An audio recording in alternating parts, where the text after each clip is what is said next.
¿Qué tal, amigos? Sean todos bienvenidos una vez más a Arte Poética TV. Hoy quiero darles las gracias a todos quienes se han suscrito, a quienes habitualmente ven los videos del canal, a todos los que comparten, dan like y dan toda su buena onda, todo su apoyo a este pequeño rincón de arte en la web, porque estamos hablando de una pequeña gran victoria, como dice una canción de Rush, mi banda favorita, que es haber alcanzado los 5.000 suscriptores.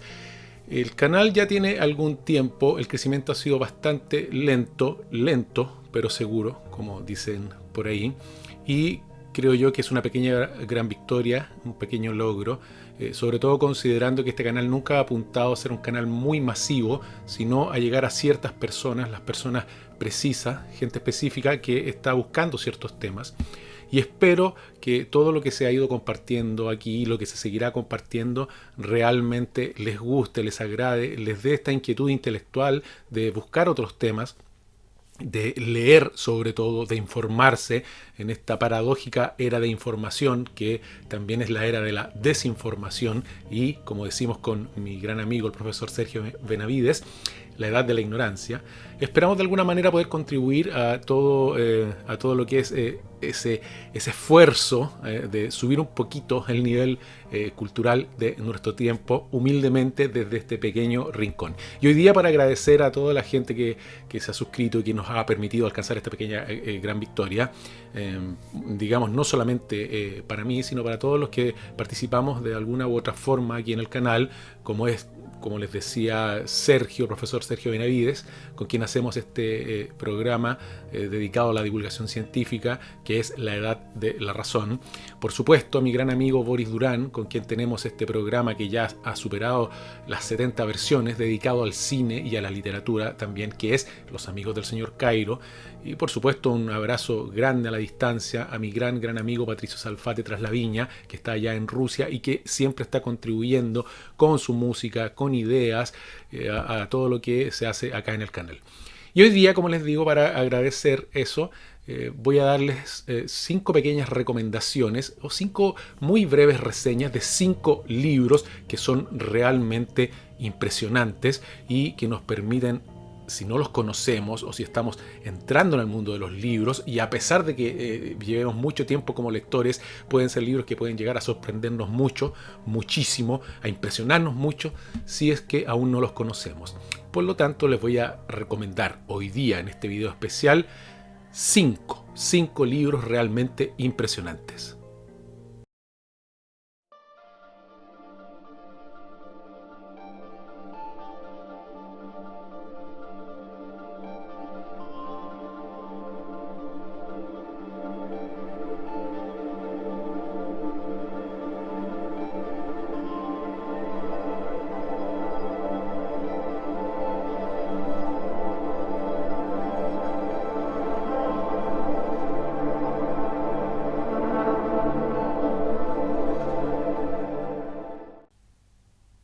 La característica principal de estos 5 libros y lo que los une y por qué los he escogido es porque realmente entre ellos no tienen mucho en común, casi nada en algunos casos o nada derechamente, y realmente lo único que podrían tener en común es que son libros, ya que hay libros de ficción, de no ficción y digamos de alguno por ahí que es de un género que podría ser casi inclasificable o relacionado con la historia. La idea es que al recomendarles estos libros le entre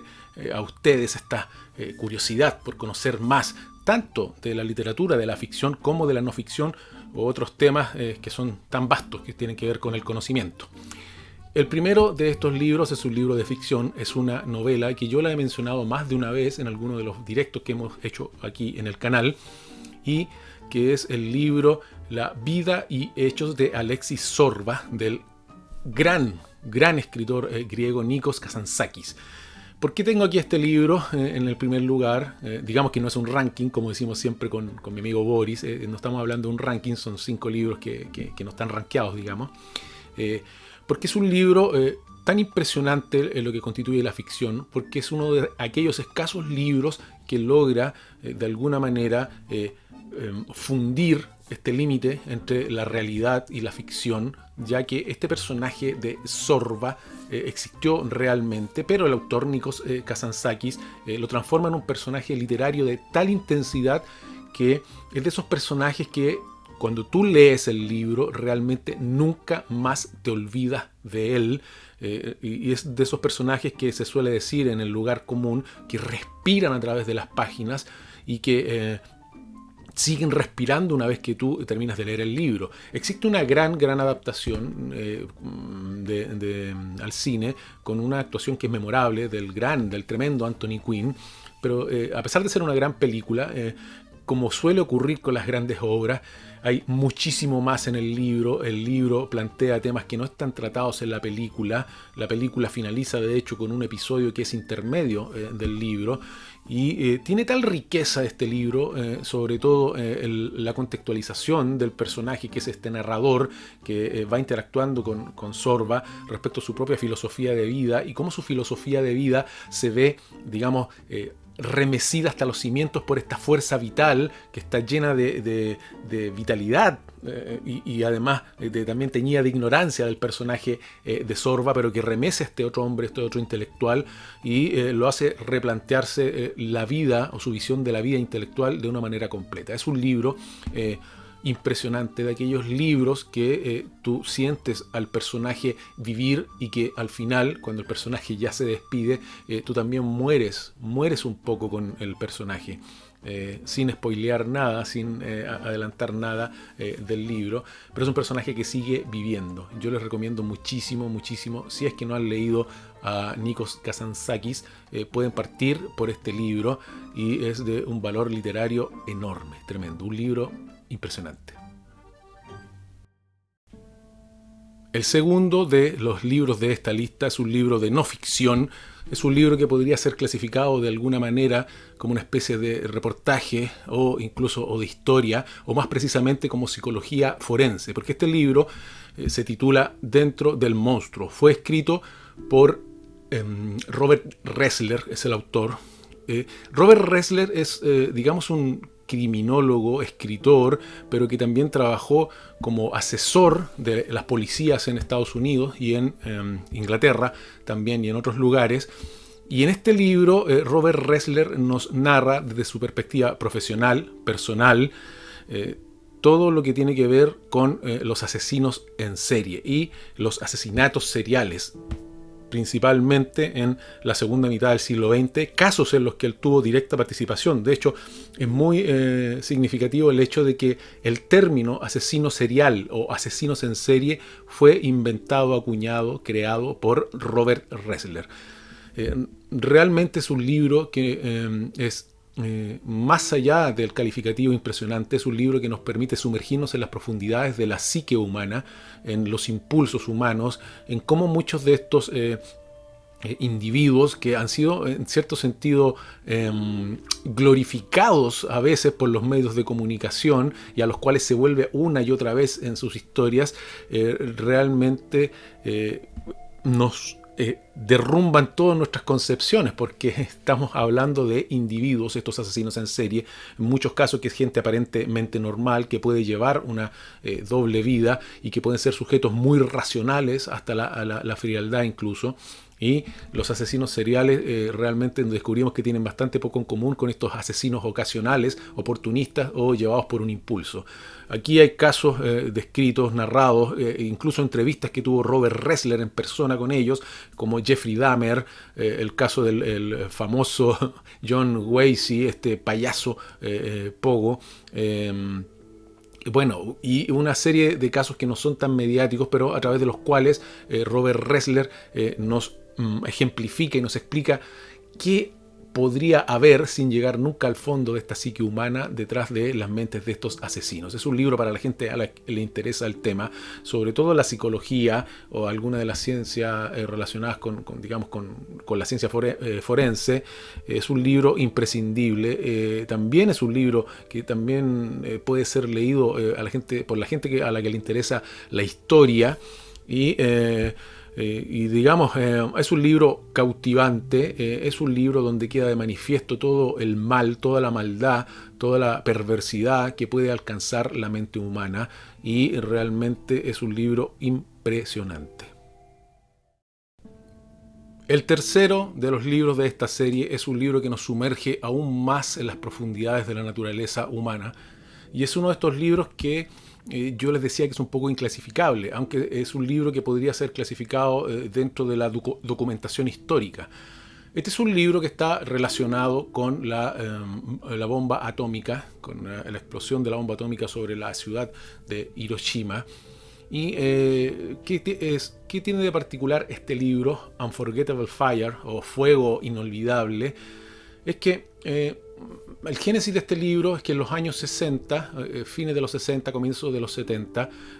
bueno, se estaba haciendo toda una revisión histórica respecto a la participación de Japón en la Segunda Guerra Mundial, y también se estaba aflorando mucho más lo que había estado oculto mucho tiempo respecto a los testimonios de los sobrevivientes de los ataques con las bombas atómicas. Entonces, ¿qué es lo que pasó? Que una cadena de televisión se dio cuenta que muchos de los sobrevivientes de Hiroshima y también de Nagasaki, digamos que no estaban de acuerdo con la manera en que se expresaba o se ejemplificaba cómo había sido este horror de las explosiones, de los ataques atómicos. Y esta cadena de televisión invitó a la gente, a muchos de estos sobrevivientes, a los que estaba entrevistando, a que expresaran mediante dibujos qué es lo que ellos habían visto, qué es lo que ellos habían sufrido y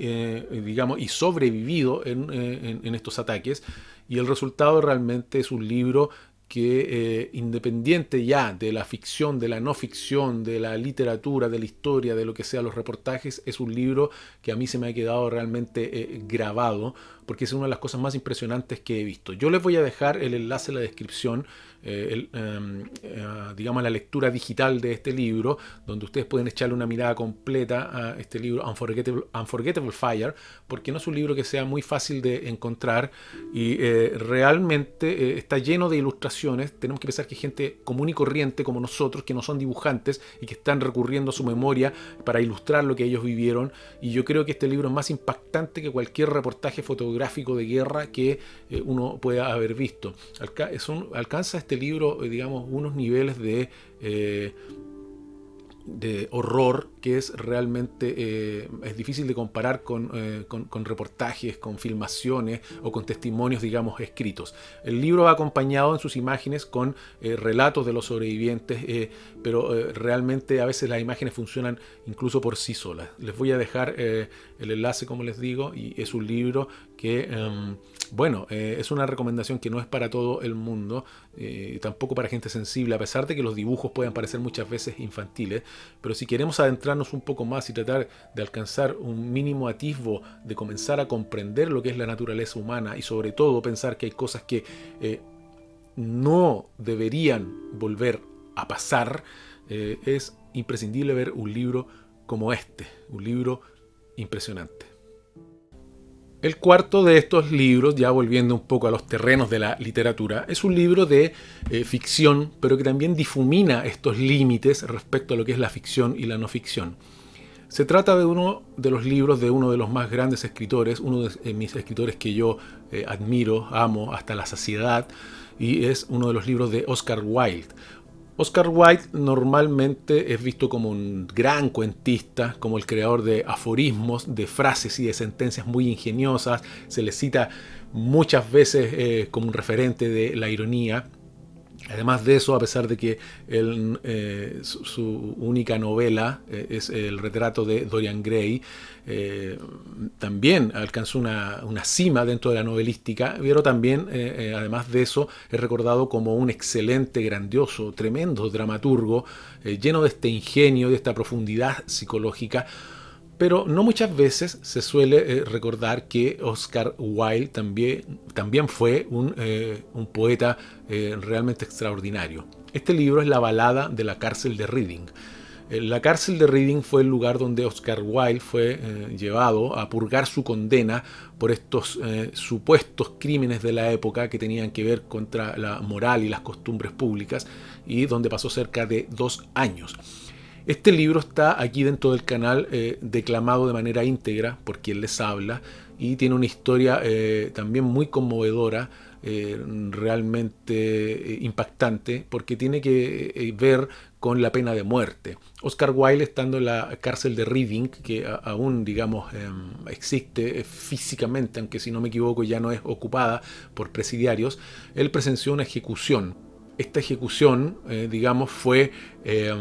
a raíz del asesinato de un hombre, un soldado del ejército británico, el asesinato que él cometió contra su esposa, y fue condenado a muerte. Y Oscar Wilde nos describe, digamos, todo este proceso de arrepentimiento del criminal, todas las impresiones que a él le provocaba, y sobre todo, digamos, la impresión de presenciar un acto como la ejecución de un hombre, mediante, como les decía, la poesía. Es un libro también muy impactante, muy impresionante, donde aflora toda la sensibilidad, la tristeza de Oscar Wilde en el presidio, y es un libro imprescindible para los que quieren conocer más de Wilde y no quedarse en este arquetipo, digamos, a veces un tanto superficial respecto al inventor de relatos para niños o del hombre ingenioso, o incluso como un símbolo, digamos, de la discriminación. Oscar Wilde es todo eso, pero por supuesto es mucho más que eso. Es uno de los más grandes escritores que ha existido, y este libro es también un libro que es muy, muy impresionante. La quinta y última de estas recomendaciones, ya volviendo derechamente a los terrenos de lo que es la literatura de ficción, es un libro de relatos de un escritor llamado Lafcadio Hearn. Lafcadio Hearn fue un ciudadano británico de madre griega y padre irlandés, y que también ejerció el periodismo en Estados Unidos, pero que realmente la posteridad lo reconoce como quizá el más grande introductor de lo que es la cultura literaria del Japón en Occidente. La historia de él es tan interesante, sobre todo para la gente a la que le interesa Japón, la cultura japonesa y por supuesto la literatura japonesa, que yo les voy a recomendar un libro de él que se llama Cuentos Fantásticos del Japón, o están recopilados bajo este título, porque es un libro escrito por Lafcadio Hearn como una manera de trasuntar su admiración por la creación literaria muy antigua, de larga data de la cultura japonesa. Bueno, Lafcadio Hearn, después de vivir en Estados Unidos, él era británico, y este origen, digamos, tan enrevesado, finalmente se aburrió de vivir en Estados Unidos, se fue a Japón, se casó con una japonesa, se empapó de la cultura de Japón, y digamos que él fue un tremendo admirador de la literatura del Japón. En este libro hay una serie de relatos que están, digamos, trasvasijados de la tradición japonesa, también adornados en cierto sentido por el lenguaje de Hearn, pero digamos trayendo todo este imaginario, toda esta riqueza inconmensurable que tiene la cultura milenaria del Japón, que da la impresión de que fuera un lugar común decir este tipo de frases, pero es un libro que está tan cercano a esa palabra que a veces es mal usada o abusada de ella, que es la maravilla. Es un libro que nos maravilla por la imaginación, digamos, no tanto del autor al trasvasijar todo esto, sino por la cultura, por la cantidad de personajes que aparecen, por a veces las transformaciones que tienen los personajes o las situaciones, que es un libro que es absolutamente imprescindible para la gente que le interesa ya no solamente la literatura de Japón, sino la cultura, digamos, de todo lo que es el Oriente. Es un libro, como les digo, que se acerca bastante, digamos, alcanza este punto, que es la maravilla. Los cuentos fantásticos del Japón de Lafcadio Hearn, a quien, si no conocen, les recomiendo mucho, mucho buscar su historia, su biografía, y la gente que le gusta todo lo relacionado con Japón realmente quedará maravillada con este maravilloso, hermoso, hermosísimo libro, Los cuentos fantásticos del Japón de Lafcadio Hearn. Y bien, queridos amigos, amigas, seguidores del canal, espero que estas recomendaciones les hayan agradado, que les sean útiles, y los quiero invitar a seguir viendo los videos del canal, a revisar el material que ya hay en el canal, bastante digamos, audiolibros acá a los que pueden recurrir. Les recomiendo, entre otros, una serie de 30 cuentos para amar la literatura, que son 30 audiolibros que fui subiendo como una manera, digamos, de conocer distintos tipos de literatura, de distintos países, de distintos autores, autoras, de épocas. Y también los invito a seguir participando de lo que son las emisiones en vivo que habitualmente estamos haciendo todas las semanas acá en el canal con estos dos programas, y reiterarle las gracias, este gran agradecimiento, este gran abrazo a los pocos seguidores, pocos pero especiales, que tiene este canal, que son bien fieles, bien persistentes y que esperan siempre el nuevo material que aquí se está ofreciendo. Habitualmente este canal en el último tiempo he estado haciendo estas emisiones en vivo. Por temas de tiempo, naturalmente, no he podido hacer muchos videos como este editando y, digamos, haciendo estas recomendaciones, pero créanme que apenas vaya teniendo cosas interesantes, y de hecho tengo muchas en carpeta, muchos autores, muchas cosas de las que me gustaría conversarles, lo voy a ir haciendo, y les voy a dejar estas 5 recomendaciones, todas estas otras recomendaciones de las que les hablaba, y les mando un gran abrazo. Cuídense mucho. Sigan cuidándose en estos tiempos difíciles y bueno, recuerden que siempre detrás de esto que hay acá, que son los libros, hay mundos por descubrir, hay puertas que se abren. Realmente aquí en los libros están llaves para descubrir los multiversos de la creación. Un abrazo, cuídense mucho.